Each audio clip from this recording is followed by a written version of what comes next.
नमस्कार. आज आपण रव्याचे डोसे बनवणार आहोत. त्यासाठी लागणारे साहित्य: 2 वाट्या रवा, 1 वाटी दही, चवीनुसार मीठ, पाणी लागेल तसे. मिक्स करून घ्यायचं. अर्धा तास भिजत ठेवायचं. बारीक रवा व दही, डोशाचं पीठ तयार. तवा, त्यात थोडं तेल.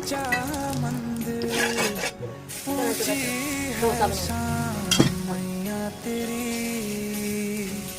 चरणों में झुके बादल भी तेरे पर्वत पे लगे शैया खोबरं वरून टाकायचं. काल रात्रि है कल्याणी मिक्स करून घ्यायचं. झाली चटणी तयार. चला, झालं तयार रव्याचा डोसा व त्यासोबत चटणी. आवडलं तर लाईक करा, सबस्क्राईब करा. धन्यवाद.